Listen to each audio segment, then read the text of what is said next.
12 men, 3,000 soldiers. One night. Picture the darkness. Not the kind you know. Not the soft urban dark of a city block. Not the dim of a room with the blinds down.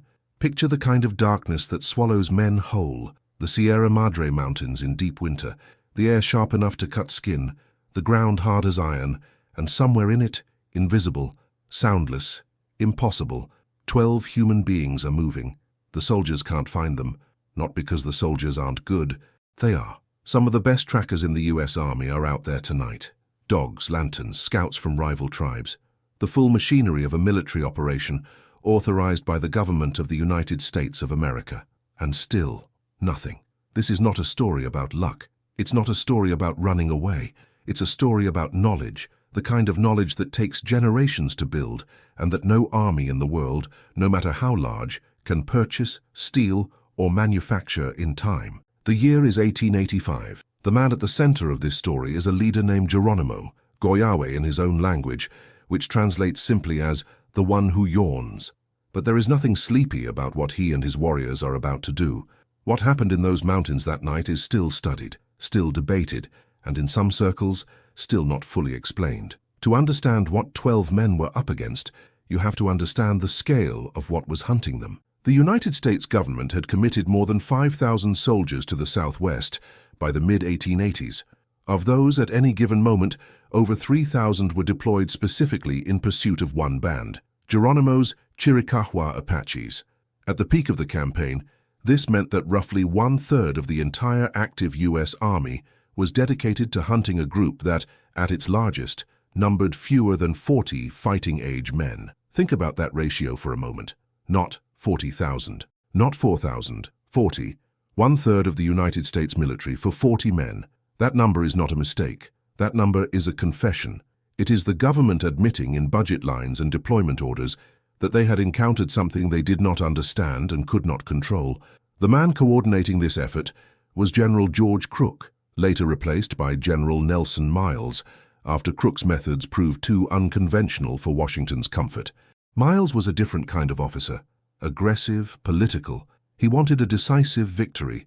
He wanted Geronimo in chains, or dead, before the next election cycle made the whole mess an embarrassment. What Miles got instead was a lesson in humility that he would spend the rest of his life struggling to process. The mountains were the problem, but they were also the solution, just not for Miles. The Sierra Madre Range sits in what is now the Mexican state of Chihuahua and Sonora. The peaks reach above 10,000 feet. In winter, the temperatures can drop to levels that would kill an unprepared man inside of a night. The terrain shifts without warning, loose shale giving way to pine forest dropping into sheer canyon walls opening into hidden mesa plateaus that don't appear on any map from the 1880s because no one who made maps had ever been there, except one group. The Chiricahua Apaches had been living in and around these mountains for generations, not visiting them, not passing through them, living in them. They knew where water hid beneath the frost in December. They knew which rock faces radiated heat long after sundown. They knew the routes between ridges that were invisible from 100 yards away, but obvious to anyone who had been shown. That knowledge, granular, embodied, generational, is something that cannot be briefed in an intelligence report. It cannot be learned from a captured scout.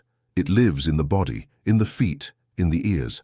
And that night, in December of 1885, that knowledge was the difference between 12 men alive and 12 men dead. Here is what the army believed was happening that night. They believed the Apaches were running, fleeing in panic, making mistakes, leaving tracks, growing exhausted, burning through their supplies in the cold.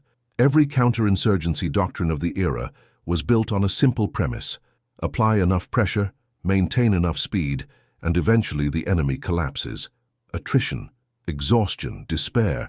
It was a reasonable theory. It was completely wrong. The Apache approach to evasion was not reactive. It was architectural.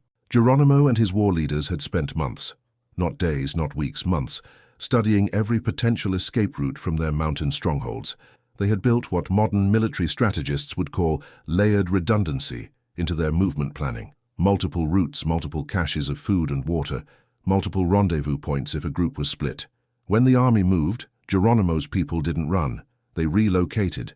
There's a difference. Running is fast and loud. It leaves tracks. It burns energy. It produces the kind of irregular movement that experienced trackers can follow like a thread. Relocating is deliberate. It uses specific terrain, rock surfaces where footprints don't register, stream beds that obscure direction of travel, ridgelines that appear to lead one way but curve back on themselves after the first quarter mile.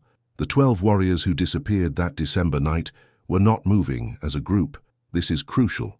They moved in pairs, or alone, on staggered timelines using different routes toward a common rendezvous point they had selected weeks earlier. Each man knew his own route. Each man knew the fallback positions if his route was compromised, and each man moved according to a set of principles that Apache warriors had been developing and refining for generations.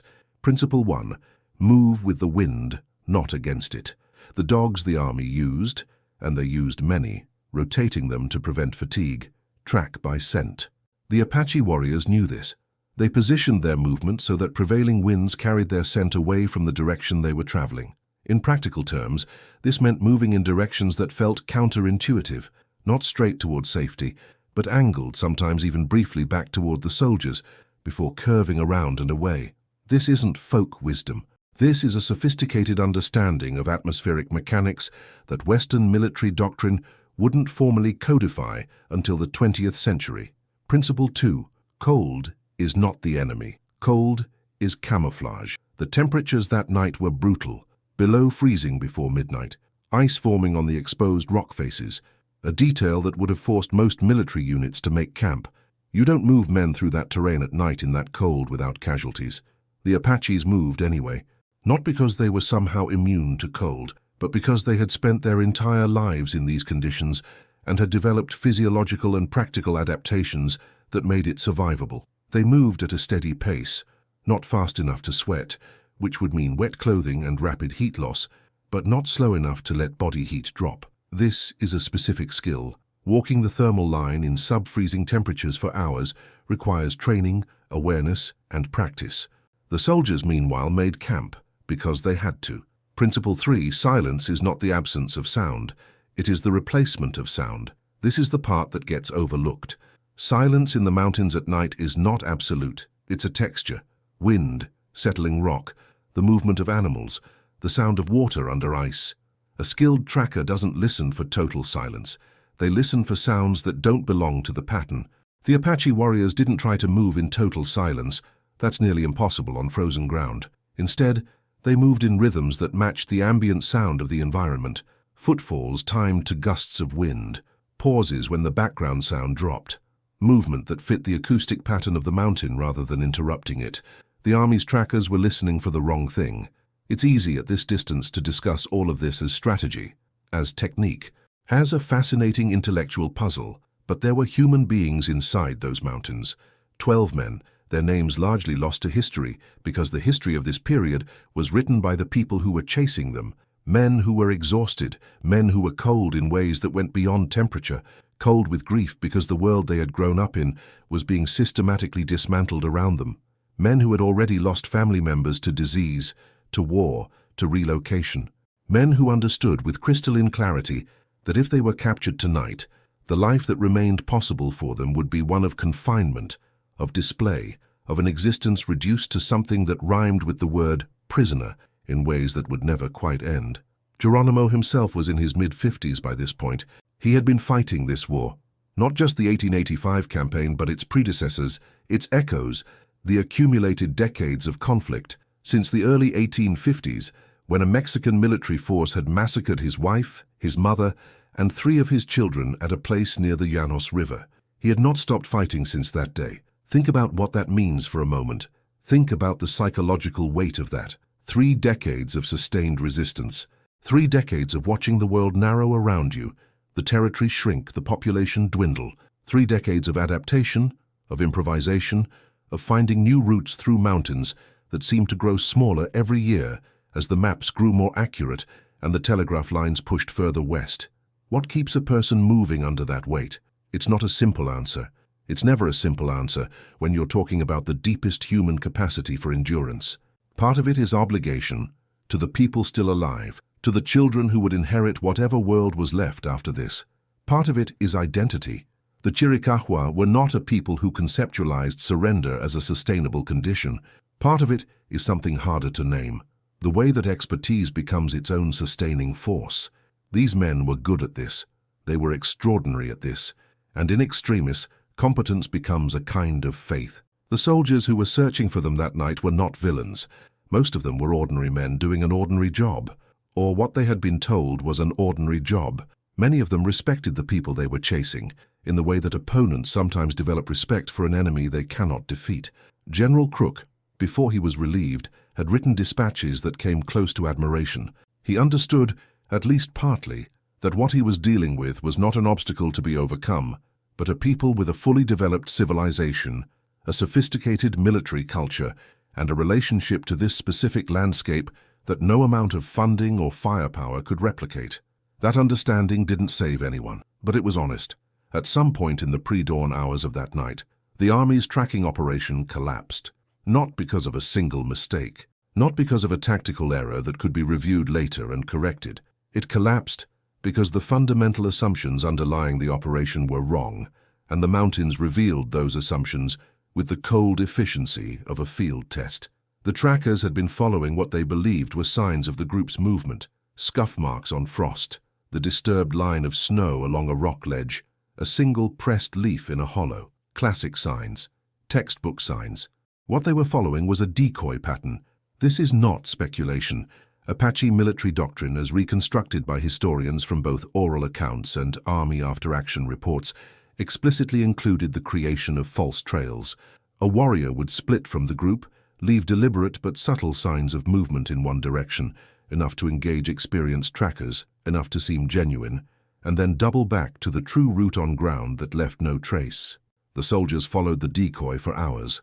By the time they realized their error, the 12 warriors had already reached the rendezvous point, had already begun the next phase of movement, had already put 2 mountain ranges between themselves and the men looking for them. The commanding officers that morning would not have used the word outthought. The language of the era and the political necessity of the situation required different framing. They were dealing with difficult terrain. They had encountered unexpected conditions. The quarry had evaded contact, but in private, in journals, in letters home, in the conversations that didn't make it into official dispatches, several officers wrote something more honest. These men knew these mountains like nothing we had ever seen. Geronimo surrendered, finally, definitively, in September of 1886. He was taken to Florida, then to Alabama, then to Fort Sill in Oklahoma, where he would spend the remaining 23 years of his life. He became famous in a way that was both remarkable and terrible.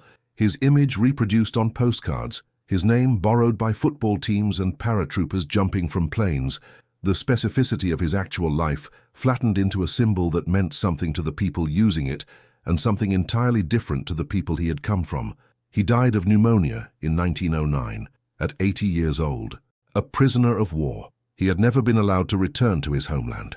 What do we do with a story like this one? What is the right frame for 12 men who did something extraordinary, who applied generations of accumulated knowledge, extraordinary physical capability, and sophisticated tactical thinking to survive an impossible night, and who, despite all of that, ultimately lost? Here is one answer. The night in the mountains was not a defeat delayed. It was not a false victory that made the eventual surrender somehow more tragic. It was a genuine demonstration of something that cannot be taken away by the outcome that followed, the proof that this knowledge existed, that it worked, that it was real. 3,000 soldiers, 12 warriors, one night, and the 12 walked away. Not because the soldiers were incompetent, not because the army was poorly supplied or poorly led, but because knowledge of this kind, deep, specific, generational, embodied, is not something that firepower can defeat. It can be outlasted. It can be starved out. It can be reduced over time, through attrition and displacement, and the systematic destruction of the conditions that allow it to be transmitted from one generation to the next. But in a fair fight, in a single night, on terrain both parties had to navigate, the knowledge won. Here is what the Army's maps could not show. They could show elevation. They could show the approximate location of water sources, rivers, seasonal streams, known springs. They could show the positions of previous Apache encampments, the routes that scouts had reported, the general topography as understood by people who had passed through the region on horseback over the past 30 years. What the maps could not show was which rock face catches sunlight for 40 minutes in the early morning and stays warm enough to dry wet clothing without fire. They could not show which dry streambed becomes impassable in the second hour after a temperature drop, but has a crossing point 300 yards east that stays stable. They could not show the specific sound profile of the canyon that makes it impossible to hear anyone approaching from the north without also generating a counter-echo that alerts the people being approached. That kind of knowledge doesn't get written down, not because the people who hold it are primitive, but because it doesn't work when it's written down. It works when it's lived, when it's walked, when it's inherited not through text, but through presence, through following someone who knows, through making mistakes in a context where mistakes are survivable and learning to do better. The Apache warriors who escaped that night were not geniuses operating outside human norms. They were people who had been given access to an enormous accumulation of practical knowledge that took hundreds of years to build, and who had the discipline and skill to deploy it under conditions of extreme stress. The questions that night raised are not historical questions. They are alive right now. They live in every debate about what counts as knowledge, what counts as intelligence, which kinds of understanding get recorded and funded and transmitted, and which kinds get dismissed as superstition or localism or obstacle. The 12 warriors who vanished into the Sierra Madre in December of 1885 knew something. They knew it in their feet, in their lungs, in the angle at which they held their bodies against the wind. They knew it in the timing of their movement and the rhythm of their breathing and the choices they made about which ground to cross and which to avoid. They knew the mountain, and that night the mountain kept them. We were not fighting for the land, we were fighting because we were the land. Attributed to Apache oral tradition, Geronimo surrendered for the final time on September 4th, 1886, not because his warriors were defeated, but because the conditions that sustained them had been systematically removed. He was declared a prisoner of war. He remained one until his death in 1909. He never returned to Arizona or the Sierra Madre. The 12 warriors who escaped that winter night were never captured. Their names were never recorded.